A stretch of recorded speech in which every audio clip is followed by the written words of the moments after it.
전광훈 무대에 오른 사람이었어요. 네. 전광훈 목사의 영상을 본인이 영장을 발부한 직후 빠져나가가지고 이 폭동이 있기 5, 6번 전에 빠져나갔다는 겁니다. 선물도 줍니다. 고발당한 유튜버들에게 선물도 주고 계속 하라는 겁니다. 계속.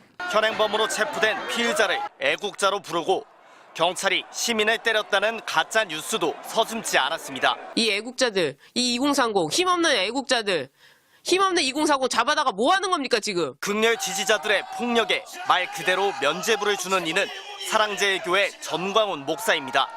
이승만 독재 정권에 항거한 4.19 민주화운동의 정신이 담긴 저항권을 테러를 옹호하는 데 갖다 붙인 궤변입니다. 7층에 있는 판사실 중에서 유독 영장 판사 방만 의도적으로 파손이 되고 그 안에 들어간 흔적이 있는 걸로 봐서는 이런 부분에 대해서 알고서 오지 않았나 하는 추측을 하고 있습니다. 7층에 판사 개인 공간이 있다는 걸 모른단 말이죠. 일반인들. 네.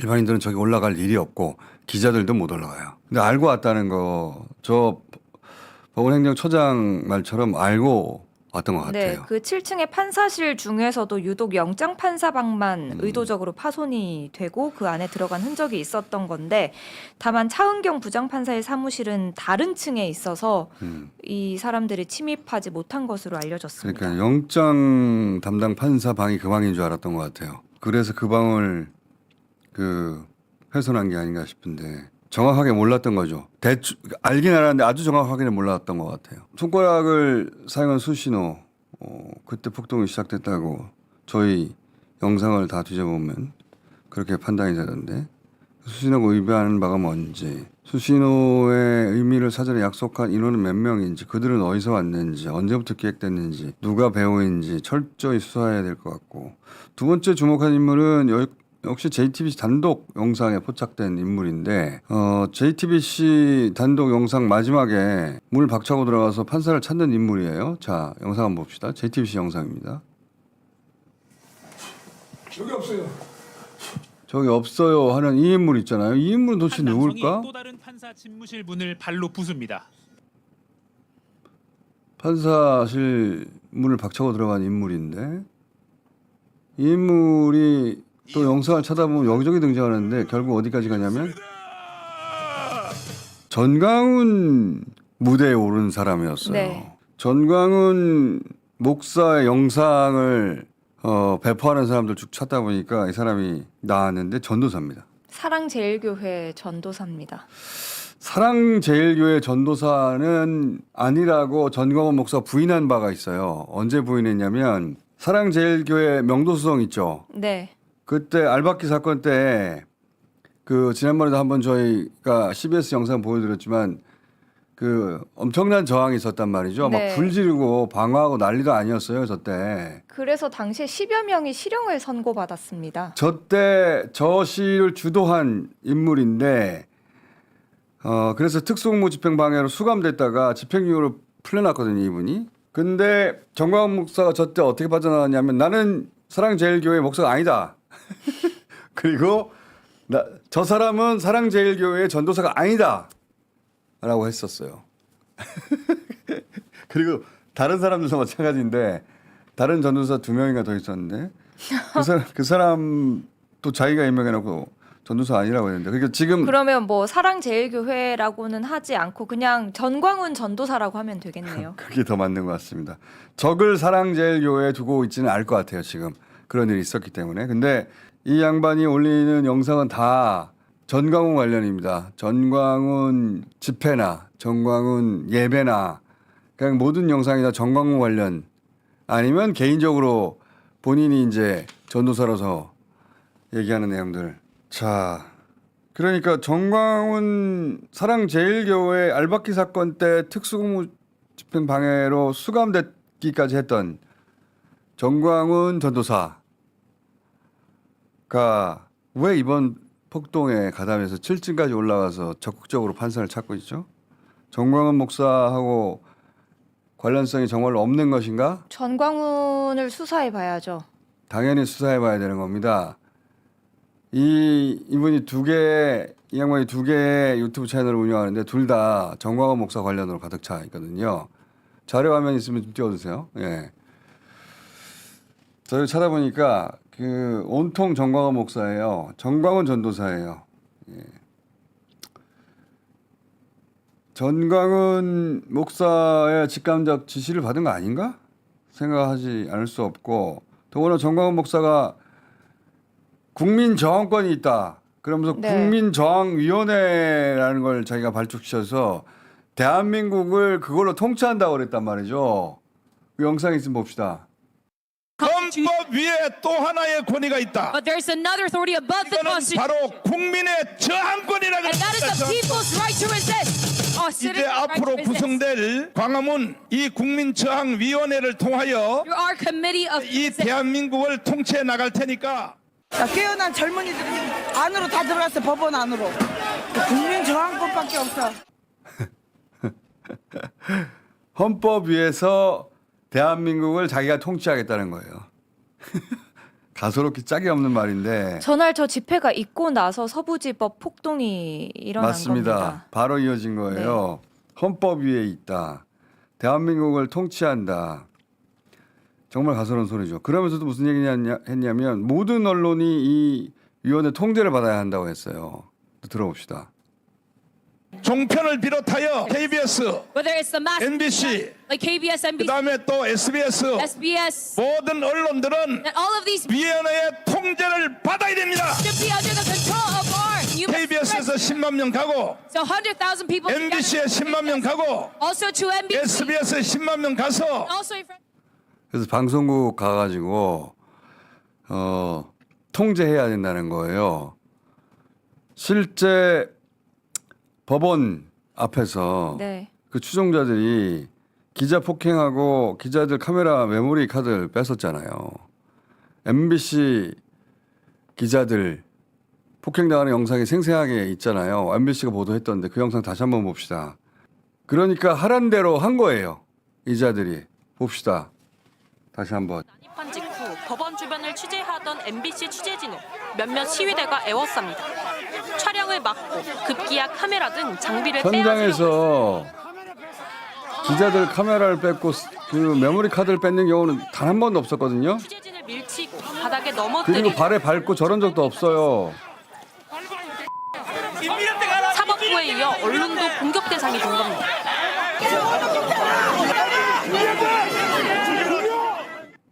그리고 헌법 위에 있으니까 공권력 상대로 폭동을 시작하는 겁니다. 네. 저희가 여러 번 반복해서 보여드렸지만 투블럭이 폭동을 시작하는 장면도 자기들은 헌법 위에 있다라고 말해주잖아요, 지금. 그러면서 7층에 올라가서 판사를 찾는 행위까지 판사를 찾았으면 어떻게 했을까요? 이 차 판사가 본인이 영장을 발부한 직후 빠져나가가지고 이 폭동이 있기 5, 6번 전에 빠져나갔다는 겁니다. 그 안에 있었으면 정말 상상하기도 끔찍해요. 어떻게 했을까? 저렇게까지 찾아왔으니 그 생중계하면서 무릎 꿇게 하고 폭행을 가할 수도 있고 아니면 끌고 나와가지고 군중한테 던져줬을 수도 있어요. 네. 상상하기도 끔찍한데 그 7층까지 올라가서 판사를 찾는 행위 그 자체가 중대한 범죄 행위로 보고 엄벌에 처해야 된다고 봅니다. 지금 영장 발부되는 인원들이 지금 이제 생기고 있던데 순차적으로 예. 발부한다고 합니다. 구속영장을 거의 60여 명 이상 청구했다는 거잖아요. 아마 이 폭동이 있었던 당시의 인원들은 대부분 영장이 발부될 것 같아요. 정광훈 목사가 저런 이상을 가지게 된 거는 다른 어떤 요인보다 국민의힘 때문이에요. 이거는 국민의힘 책임을 철저히 물어야 됩니다. 동시에 정광훈 목사의 동원력을 정치적으로 이용하려는 속셈에 계산에 정광훈 목사를 끊임없이 찾아갑니다. 초기만 하더라도 정광훈 목사는 배척당했었거든요. 정치적으로. 근데 그 동원력이 확인이 되니까 길거리에서의 국민의힘 의원들이 정광훈 목사의 무대에 이 노도나도 오른 게 하루 이틀이 아니에요. 그 영상 있으면 한번 봅시다. 문재인은 유엔에 가서도 김 김정은의 대변인 역할을 하고 있습니다. 문재인은 어떻게 해야 되겠습니까? 문재인을 문재인을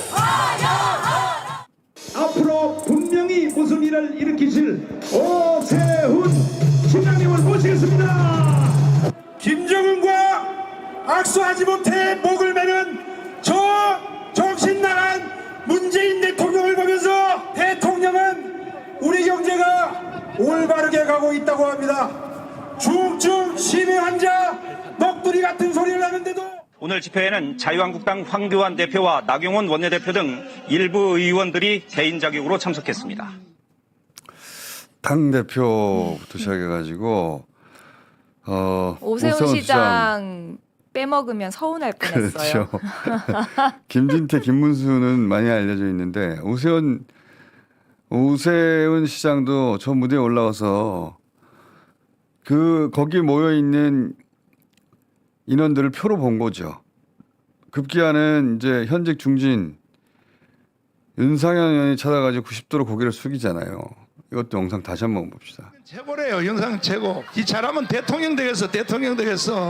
아유 감사해.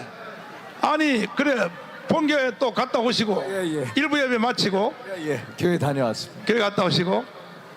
근데 저를 몇 번을 하는 거야.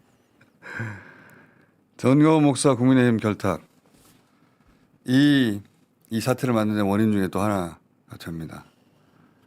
그리고 국민의힘은 그렇게 동원된 혹은 선동된 폭도들 행동도 적극적으로 지원하고 있어요. 이거는 적극적으로 지원하는 거라고 봐야 됩니다. 지금 법원에 우리 헌정사상 최초로 네. 난입했는데 폭동을 일으켰는데 폭도가 아니라고 하거든요. 지금 비대위원장이 당대표격이죠. 네. 권영세 예. 비대위원장이 시민들이 분노하는 원인은 살펴보지도 않고 폭도라는 낙인부터 찍고 엄벌해야 한다고 으름장을 놓고 있다. 이렇게 말했습니다. 영상으로 잠깐 봅시다. 권력의 눈치만 보는 비겁한 사법부, 이들이야말로 대한민국의 헌정 질서를 유린하는 장본인들입니다. 폭도라는 낙인부터 찍고 엄벌해야 한다고 으름장을 놓고 있습니다. 국민의힘이 법치의 깃발을 높이 들고 앞장서서 싸우겠습니다. 권력, 자기들이 권력이잖아. 그럼 자기들이. 사법부에 책임이 있다는 말입니까? 그러니까 그리고 권력은 자기들이잖아요.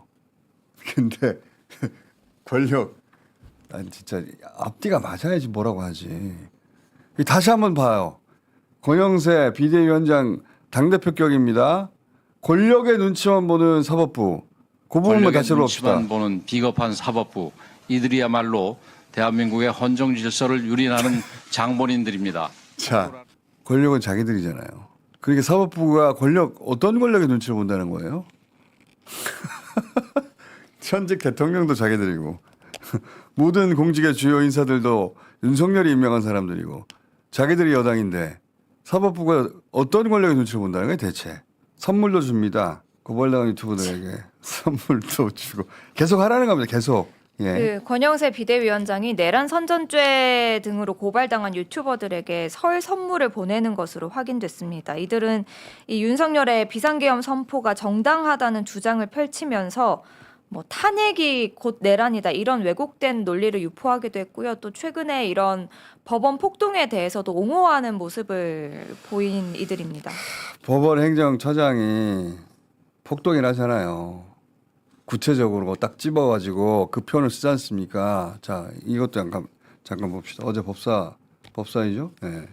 저렇게 법원이 당할 때 법원에 있는 한 사람이라도 다쳤으면 어쩔 뻔했습니까? 이에 대해서 철저히 법적 처벌을 요구하시겠습니까? 예, 그리고 이들은 폭동입니다. 폭동 맞습니까? 맞습니다. 저게 폭동이 아니라 뭐예요? 산책입니까? 그렇죠. 들으신 것처럼 배형원 법원 행정처 차장은 폭동이 맞다 이렇게 말했고요. 그리고 김서구 법무부 장관 직무대행도 그 서영교 의원이 소화기로 문을 때려 부수고 관제실에 들어가서 증거 인멸을 한 건 평범한 사람들이 욱해서 저지른 일인가 이렇게 물어보니까 일반적인 일이 아니다 이렇게 명확하게 이야기를 했습니다. 이완규 법제처장도 있어서는 안 되는 일이라고 말했고요. 외신들도 명확하게 폭동이라고 표현하고 이게 있습니다. 폭동이 아니면 뭡니까 이게. 이 법원에 쳐들어가지고 영장 발부한 판사 찾아가지고 해코지를 하려고 하는데 진짜 잡혔으면 무슨 일이 벌어질지 몰라요 진짜. 이게 폭동이지 뭐야 이게. 이런 사람들을 계속 국민의힘에서 응원하고 있다는 거예요. 동조 세력인 그래서 그 커넥션을 의심해봐야 된다는 거예요. 정치권하고의 커넥션도. 이 극우 개신교와의 커넥션도 의심해봐야 되지만 동시에 정치권과의 커넥션도 의심해봐야 됩니다. 그리고 그래서 저는 윤석열이 21일부터 헌재 계속 나간다. 네, 오늘부터. 저는 본인의 출석 자체가 이런 사회 혼란을 야기하는 폭동 기획의 일환, 윤석열 출석 자체가 이 폭동 기획의 일환이라고 저는 봅니다.